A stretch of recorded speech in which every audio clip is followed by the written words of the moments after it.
পৰিশ্ৰম আৰু সাহসিকতাৰে স্বাৱলম্বিতাৰ নিদৰ্শন দাঙি ধৰিছে এইগৰাকী মহিলাই।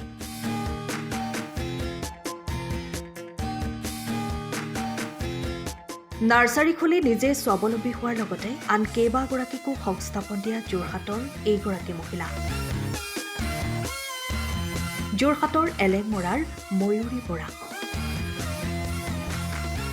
যিগৰাকী মহিলাই এখন নাৰ্চাৰীৰ জৰিয়তে নিজে সংস্থাপন হোৱাৰ লগতে আন ৫ গৰাকী লোককো সংস্থাপন দিবলৈ সক্ষম হৈছে।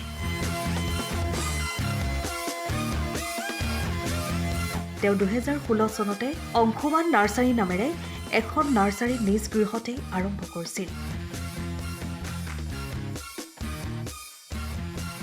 বৰ্তমান নাৰ্চাৰীখনৰ যথেষ্ট লাভৱান হৈছে ময়ূৰী।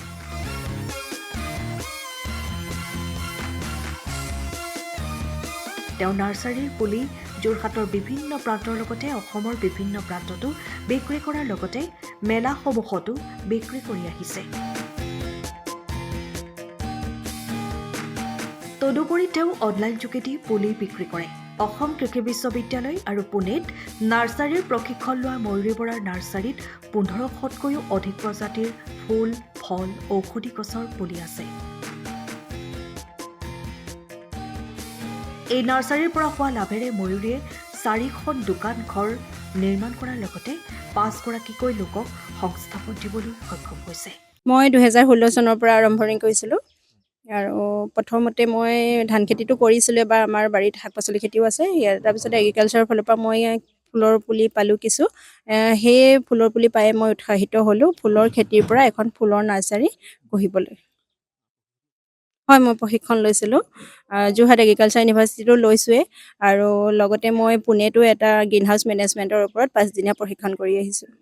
হয়, মই মোৰ লগতে আৰু ৩ গৰাকী মহিলা আৰু 2জন পুৰুষক সংস্থাপন দিবলৈ সক্ষম হৈছোঁ। তেনেকৈ কৰি আছোঁ। বছৰেকত মোৰ ১.৫ পৰা ২ লাখৰ ওপৰত হয়।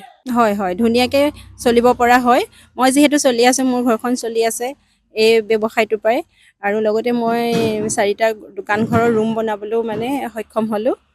এতিয়া সেই ৰুম ভাড়া দি থৈছোঁ, নিজেও এটা বস্তু ভৰাই থোৱা আছে। মোৰ যোৰহাটৰ লগতে অসমৰ বিভিন্ন জেগালৈ যায়, গুৱাহাটী, নগাঁও, আমগুৰি, নামৰূপ, শিৱসাগৰ এনেকুৱা জেগালৈ মই কুৰিয়াৰ কৰি পঠাওঁ, ট্ৰেভেলাৰত পঠাওঁ। প্ৰায় ১৫০০-১৬০০ মান প্ৰজাতি আছে মোৰ।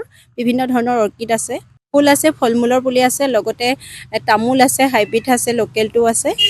নেমুৰ পৰা ধৰি লৈ নাৰ্চাৰী এখনত যিখিনি থাকিব লাগে মোৰ সকলোখিনি ৰাখিছোঁ। হয় হয়, নাৰিকলো লোকেলো আছে আৰু কেৰেলিয়ান প্ৰজাতি। গ্ৰাহকে যিটো বিচাৰে সেইটো ৰাখিবলৈ চেষ্টা কৰিছোঁ আৰু ভাল ভাল জাতৰ, যিহেতু সোনকালে লগা ফল মূলৰ পুলিখিনি সেইখিনিও ৰাখিবলৈ চেষ্টা কৰিছোঁ। সময়ৰ খবৰ সময়ত পাবলৈ ফ'ল' কৰক টাইম অফ আছাম।